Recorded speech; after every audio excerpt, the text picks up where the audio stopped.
This video is sponsored by Squarespace, the all-in-one platform you can use to build a website for your business.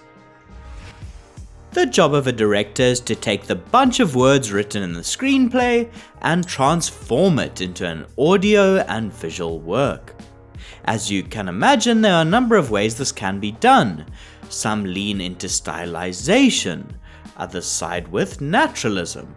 Some like to let the performances of actors stand alone, others still like to push the looseness of the camera language. Just like how different artists can produce portraits which look and feel totally different, different directors, DPs and creative crew members with their different points of view produce films which are unique to them.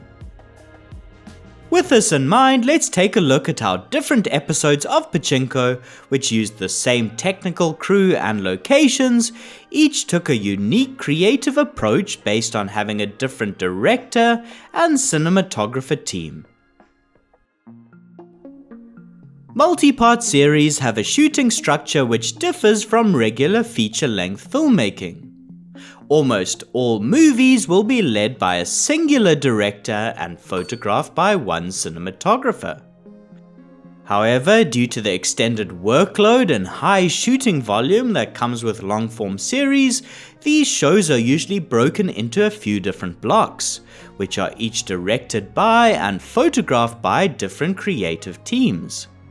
To maintain consistency, typically the creative team who shoots the first block of episodes will create what is called a Bible, which dictates the look and feel of the series and how it should be creatively produced going forward. In the case of Pachinko, this first block of shooting was done by director Koganada and DP Florian Hoffmeister. The structure is that the first block, which was my block and which includes the pilot, will actually set the look. A lot of creative exploration and a lot of creative development will actually happen in prep for the first block. And then the second or third or whatever comes after basically works along those guidelines established by the creative team of the first block. These guidelines will usually be bound by both technical choices as well as creative ones. For example, the camera selection, lenses, rigging of lighting fixtures at regular locations, and the LUT which interprets the look of the color grade will remain consistent. While similarly, visual decisions like the aspect ratio, frame composition, and camera movement will try to conform to what has been done before. You can see this across the various seasons in shows like Breaking Bad, which was filmed in 35mm with Kodak Vision 2 stocks, a 16:9 aspect ratio with a warm color palette with sickly greens and consistent handheld camera movement. Or The Bear, which uses quite a contrast-heavy saturated LUT, lots of long lenses, tight close-ups and a cooler palette. Or Yellowstone's use of natural light, sharp lenses and stable frames which are shot with telephoto focal lengths that compress the background of landscapes and bring them closer to the characters. What made Pachinko a bit different from your average series was that when it came to shooting Block 2 with a new creative team of director Chon and DP Cheng, instead of conforming to a Bible, they were given the freedom to depart from the established look and creatively approach their episodes with the look they felt was best suited to the story. So, what made the approaches of these two different directors different from each other? Koganada, who shot the first block, is a director to whom form is everything. If you look at his other work, each frame feels carefully considered, deliberately crafted and photographed with a subtle feeling of objectivity. All aspects of his storytelling feel structured and based around form, both narratively, in terms of blocking and performance, and visually. Chon, on the other hand, who directed the second block, is a filmmaker with an acting background whose work is very much bound up in performance and emotion. Again, this directorial tone also creeps into the look, with much of his other work having a level of looseness, energy, emotion, texture, and far more subjectivity and closeness to his characters.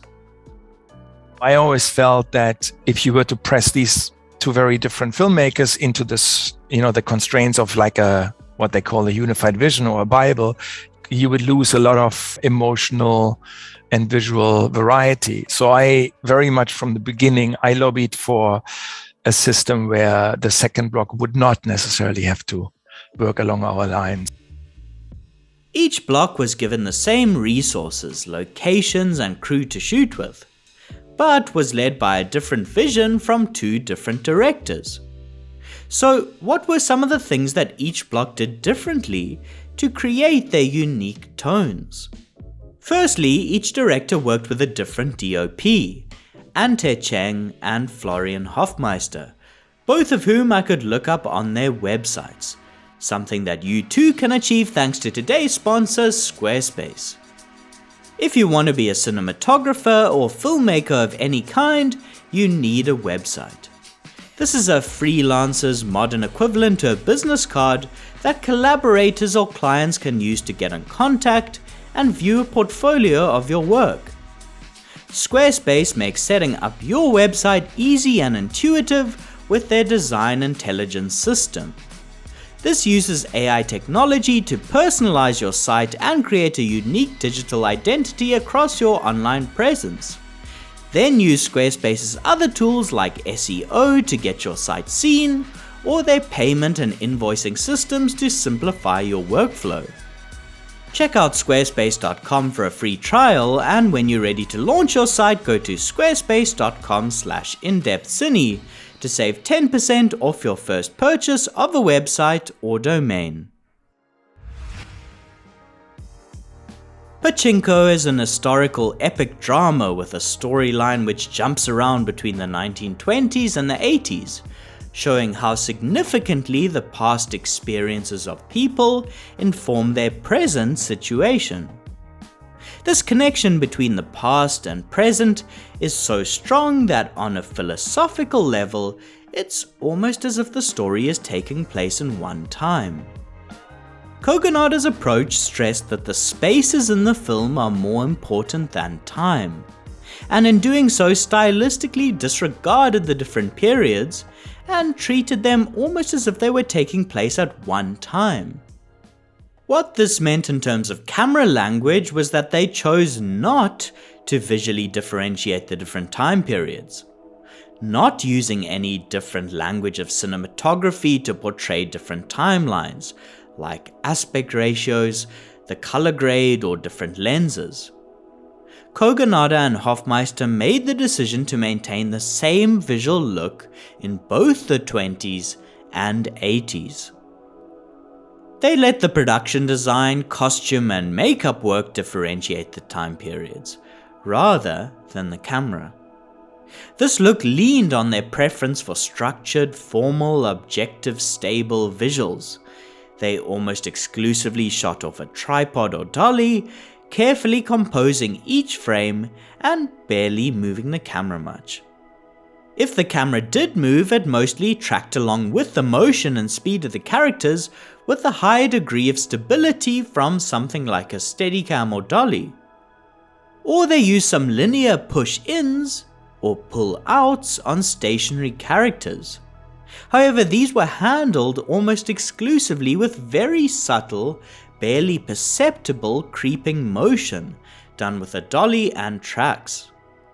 In other words, the camera never did stylistic moves for the sake of movement, and was rather motivated by the movement of characters or an emotion. When it came to their shot selection, they often covered scenes with a medium-wide master shot, taken from the waist up, before jumping into medium shots, medium close-ups or close-ups, which very rarely were framed tightly on characters. They saved using these more intimate close-ups for key moments where they really wanted to emotionally elevate a feeling and get inside the character's head. Framing scenes from this mid to wide range distance created a little more emotional separation and a greater feeling of objectivity. The DP and director often balanced these shots with a symmetrical care, lining up centrally framed compositions of characters, especially during wides, which gave a hint of Yasujiro Ozu. In terms of their camera and lens selection, they favored quite a clean, sharp, large format look with a shallow depth of field. The first block was shot on a Sony Venice, with Panavision Panaspeed spherical prime lenses. These come with a very fast stop of T1.4, which was used by Hoffmeister to separate characters from their background, especially during close-ups, by shooting them with a wide stop with lots of bokeh. Shooting with a wider field of view of a full-frame sensor and large format lenses meant that Hoffmeister could choose longer focal lengths and still be able to frame with enough width for wide shots. Using these more medium or telephoto focal lengths again created a shallow depth of field, which better isolated the characters in the frame by blurring the background. Hoffmeister worked with colorist Tom Poole in creating a photochemical looking LUT for the digital camera, which was based on the color work produced by Magnum photographer Bert Glynn in Japan. Overall, the stylistic approach of this first block relied on creating one consistent clean look across the different time periods, which didn't try to be too nostalgic or emotional, maintaining more objective, traditionally cinematic composed frames, never trying to make the audience aware of the presence of the camera. Block 2's approach countered this idea of a clean, objective, formal, structured tone, instead leaning into emotion and subjectivity.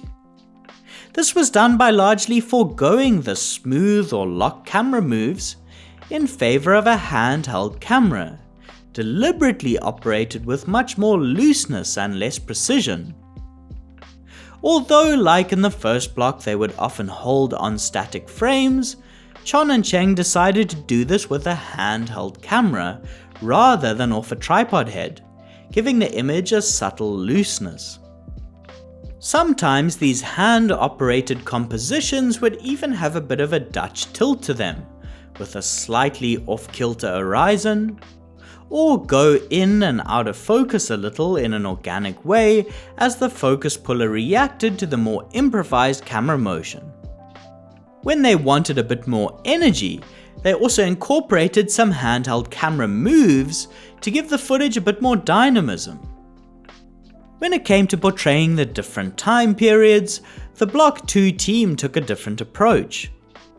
Rather than maintaining the same look for everything, they subtly gave the 20s period footage a different feel by shooting it on anamorphic lenses, then used the same spherical Panaspeeds for the 80s scenes. When shooting anamorphic, they kept the same 2.20 aspect ratio as the rest of the show by chopping off the sides of the wider 2.40 native frame, which they extracted from the anamorphic lenses. These anamorphic lenses provided a greater focus fall-off around the edges of the frame. In other words, the sweet spot in the middle would stay sharp, while the borders of the shot progressively fell out of focus.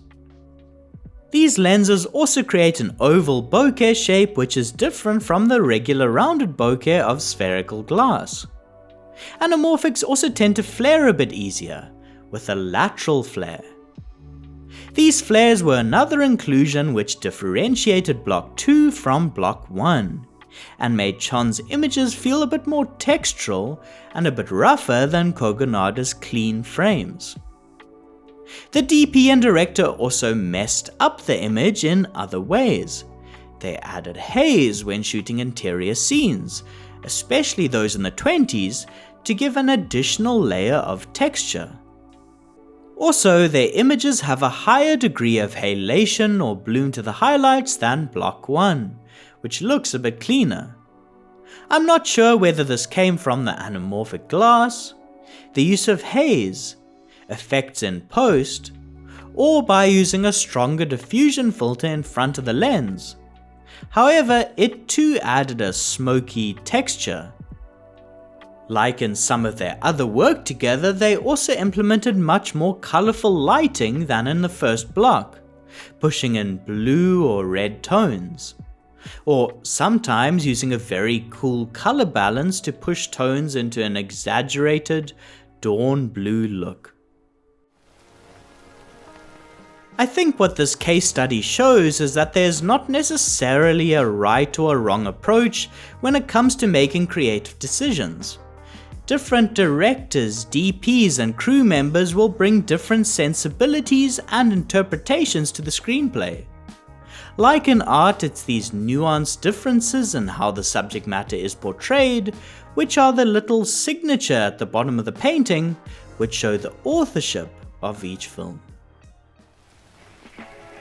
Hope you enjoyed another video. If you'd like to support the channel, you can do so by signing up to Patreon to get this content ad-free. Otherwise, until next time, thanks for watching and goodbye.